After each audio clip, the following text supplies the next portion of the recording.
गांव में दो जिगरी दोस्त थे, अर्जुन और समीर। बचपन से ही दोनों की दोस्ती मिसाल मानी जाती थी। एक की आंखों में आंसू आता तो दूसरा बिना पूछे समझ जाता। दोनों ने साथ में स्कूल की टाई पहनी, साथ में छत पर पतंग उड़ाई और साथ ही खेतों में काम किया। समय बीता, अर्जुन शहर चला गया पढ़ने और वहीं एक अच्छी नौकरी भी पाली। समीर गांव में ही रह गया, लेकिन उसने अपनी दोस्ती को कभी कम नहीं होने दिया।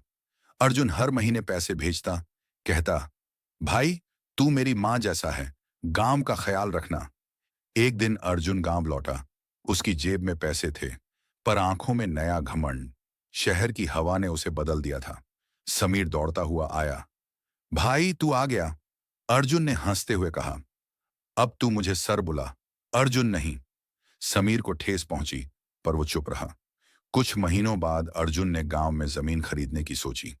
उसे भरोसे के लिए एक नाम चाहिए था। उसने समीर को चुना, कागज पर दस्तखत करवाए। समीर ने बिना पढ़े कर दिए। आखिर दोस्ती थी। पर कुछ दिनों बाद गांव में खबर फैली, समीर ने अर्जुन की जमीन हड़प ली। अर्जुन ने थाने में रिपोर्ट कर दी। कोर्ट का केस बन गया। समीर हैरान रह गया। जिसे उसने भाई माना, उसी ने विश्वासघात किया। अर्जुन ने कोर्ट में सबूत पेश किए, दस्तखत वाले कागज। समीर ने कहा, मैंने आंख बंद कर दोस्ती पर दस्तखत किए थे। जज ने फैसला अर्जुन के हक में दिया। समीर हार गया, पर उसकी आंखों में आंसू थे। हार जमीन की नहीं, रिश्ते की थी। कहानी का अंत यही नहीं होता। कुछ सालों बाद अर्जुन की कंपनी डूब गई। वो वापस गांव लौटा, अकेला और टूटा हुआ। लोगों ने मुंह मोड़ लिया, पर एक बूढ़ा आदमी उसके लिए खाना लेकर आया। वही समीर था। अर्जुन की आंखें भर आईं।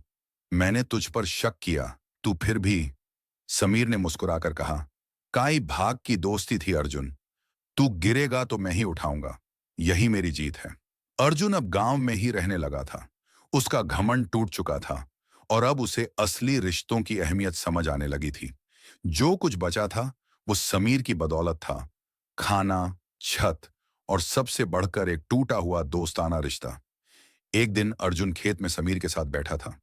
उसने कहा, भाई, मैं तुझसे माफी मांगना चाहता हूं, पर मुझे नहीं पता तुझे क्या कहूं। समीर ने कहा, कभी सोचा नहीं था कि तू गलती मान लेगा। पर सुन अर्जुन, माफी जुबान से नहीं, काम से मांगी जाती है। अर्जुन ने खुद को बदलने की ठानी। उसने गांव के बच्चों को पढ़ाना शुरू किया, ताकि कोई और दोस्त शहर जाकर घमंड में ना डूबे। समीर भी उसके साथ खड़ा हो गया। धीरे धीरे गांव में बदलाव आया। एक छोटी लाइब्रेरी बनी, एक सिलाई केंद्र शुरू हुआ और गांव की गलियों में फिर से बच्चों की हंसी गूंजने लगी। लोग अब अर्जुन को शहर वाला नहीं, गांव वाला अर्जुन कहने लगे। पर फिर एक दिन एक नया तूफान आया। शहर से अर्जुन के पुराने साथी गांव आए। उन्होंने कहा, अर्जुन, चल वापस, तुझे फिर से एक बड़ी कंपनी का डायरेक्टर बना देंगे। समीर चुप रहा।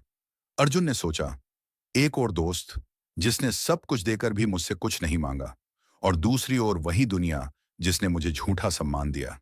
अर्जुन ने जवाब दिया, मैं अब उस रास्ते पर नहीं लौटूंगा जहां मैंने रिश्ते खोए। मुझे अब दौलत नहीं, समीर जैसा दोस्त चाहिए। शहर वाले लौट गए। अर्जुन और समीर ने गांव के एक कोने में एक बोर्ड लगाया, यहां विश्वास नहीं तो कारोबार नहीं।